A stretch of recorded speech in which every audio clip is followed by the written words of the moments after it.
चिंतन श्री गुरुदेव दत्त, श्री स्वामी समर्थ, जय जय स्वामी समर्थ।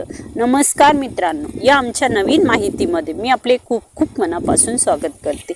हे बघा मित्रांनो, आपण आज बघणार आहोत, हे बघा आपण काय बघणार आहोत आज मित्रांनो, हे बघा। आधी चॅनलला सबस्क्राइब केलेले नसेल, आधी चॅनलला सबस्क्राइब करा, व्हिडिओ संपूर्ण बघा म्हणजे संपूर्ण माहिती तुम्हाला समजेल मित्रांनो। आणि व्हिडिओला एक लाईक करा मित्रांनो, माझ्यासाठी तुमचं एक लाईक खूप खूप आनंदाची गोष्ट आहे मित्रांनो, एक लाईक करा। हे बघा, आपला आजचा विषय हा आहे मित्रांनो, आपण किन्नर जे आहे मित्रांनो, त्यांना आपण काही दान देतो, त्यांना काही दान देतो, त्यांचा आशीर्वाद आपण प्राप्त करतो मित्रांनो। त्यांचा आशीर्वाद खूप चांगला असतो। किन्नरांना वस्तू काहीही दान देणे खूप खूप शुभ आहे मित्रांनो। पण काही वस्तू ज्या अशा आहेत मित्रांनो, त्यांना आपण किन्नरांना दान देऊ नये मित्रांनो। त्यांच्याकडून आपण दान दिले तर आपल्या घरामध्ये सुख समृद्धी शांती येते मित्रांनो, कुटुंबामध्ये त्यांचा आशीर्वाद आपल्याला मिळतो मित्रांनो। पण काही गोष्टी ज्या अशा आहे मित्रांनो, त्यांना जर आपण दान दिले तर मित्रांनो, घरातील आशीर्वाद हिरवून जाईल मित्रांनो, आपल्या घरामध्ये समस्या निर्माण होईल मित्रांनो। त्यामुळे चुकूनही काही गोष्टी, काही वस्तू अशा आहेत त्या किन्नरांना आपण दान द्यायला नको मित्रांनो। बघूया ह्या कोणत्या वस्तू आहेत त्या। हे बघा मित्रांनो, पहिली गोष्ट जी आहे मित्रांनो, जुने कपडे। आपण जुने कपडे कधीही किन्नरांना दान द्यायला नको मित्रांनो। हे बघा, आपण काय करतो, काहीतरी घरामध्ये धार्मिक कार्यक्रम जर असले मित्रांनो, तेव्हा कोणीतरी ते घरी येतात मित्रांनो। हे बघा, कुटुंबामध्ये लग्न असतात किंवा एखाद्या बाळाचा जन्म झाला असेल मित्रांनो, तर त्यावेळेस काही शुभ कार्यक्रम होत असतात। अशा मित्रांनो, अशा परिस्थितीमध्ये आपण किन्नरांना घरी येतात बघा मित्रांनो। यावेळी आपण जुने कपडे जर किन्नरांना दान दिले मित्रांनो, आपण जर असे केले मित्रांनो, तर आपल्या कुटुंबावर अनेक संकटे येऊ शकतात मित्रांनो। यामुळे घरातील संपत्तीही नष्ट होऊ शकते मित्रांनो। कोणत्याही प्रसंगी जर ते आले मित्रांनो, आपल्या घरी शुभ कार्यक्रम आहे किंवा एक लहान बाळाचा जन्म झालेला आहे किंवा लग्न आहे, शुभ कार्यक्रम कोणता का असत नाही मित्रांनो, त्यावेळी जर ते घरी येतात मित्रांनो, त्यावेळेस त्यांना कधीही जुने कपड्यांचे दान करू नका मित्रांनो। आपण जर असं केले मित्रांनो, तर आपल्या घरामध्ये संकट येऊ शकतात मित्रांनो, घरातील संपत्ती नष्ट होऊ शकते मित्रांनो। त्यामुळे यांना आपल्याला जर दान द्यायचे आहे मित्रांनो, तर त्यांना आपण नवीन कपडे दान करू शकतो मित्रांनो।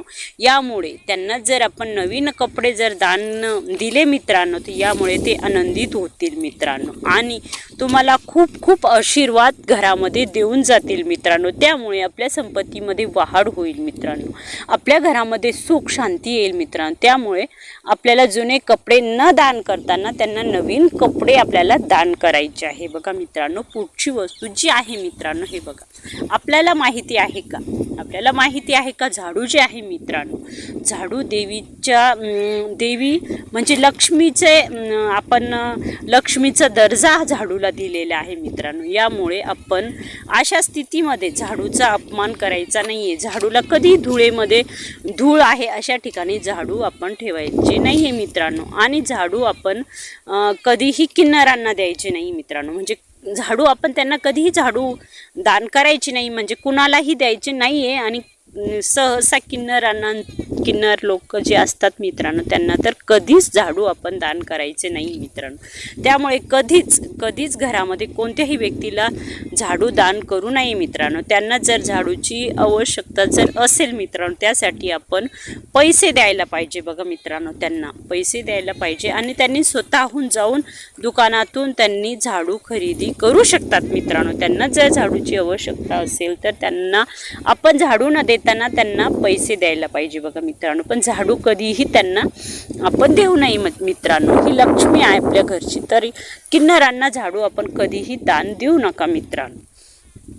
पुढची जी वस्तू आहे बघा मित्रांनो, हे बघा, प्रत्येक घरात आपण स्वयंपाकघरात तेल, आपण भाजीत जे तेल टाकतो मित्रांनो, ते तेल धार्मिक मान्यतेनुसार मित्रांनो, स्वयंपाकघरातील तेल मित्रांनो कधीही किन्नरांना दान करू नये मित्रांनो। असे केल्याने कुटुंबाला मोठा त्रास होऊ शकतो मित्रांनो। आणि यासोबत घरातील सर्व सुख आणि वैभव निघून जातील मित्रांनो. त्यामुळे आपण हे तेल जे आहे मित्रांनो कधी किन्नरांना दान करू नये मित्रांनो. जर आपण असे केले तर घरातील सुख समृद्धी आणि वैभव निघून जाईल मित्रांनो.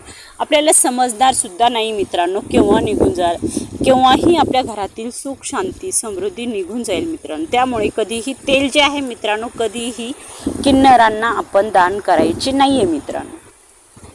आणि दुसरी गोष्ट जी आहे मित्रांनो किन्नरांना आपण नेहमी प्रसंगी म्हणजे कुटुंबातील आशीर्वाद देण्यासाठी अशा प्रसंगी त्यांना बोलून घेतो किंवा त्यांना घरी आणतो मित्रांनो. यावेळेस आपण त्यांना स्टीलचे भांडे स्टीलची जी वस्तू आहे मित्रांनो त्यांना कधीही घरामध्ये त्यांना म्हणजे दान करू नये मित्रांनो.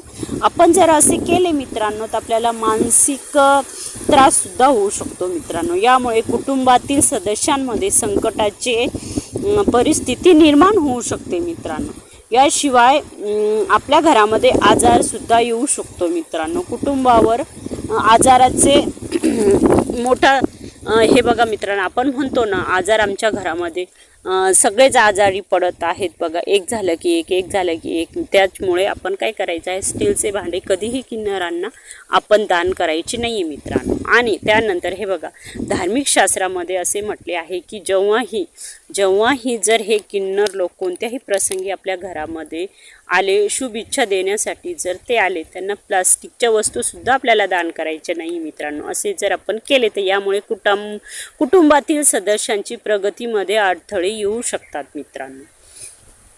आणि तुमची आर्थिक समस्या तुम्हाला सामोरे जावे लागू शकतात मित्रांनो. त्यामुळे प्लास्टिकच्या ज्या वस्तू आहे मित्रांनो प्लास्टिकच्या वस्तू खूप काही असतात बघा मित्रांनो आपल्याकडे. त्या वस्तू ज्या आहेत त्यांना कधीही काही दान द्यायचे नाही मित्रांनो. आणि ही माहिती मित्रांनो तुम्हाला कशी वाटली मला कमेंट करून नक्की कळवा. आणि व्हिडिओ आवडल्यास लाईक शेअर सबस्क्राईब करायला विसरू नका. भेटूया एका अशाच नवीन विषयासोबत आणि नवीन माहितीसोबत.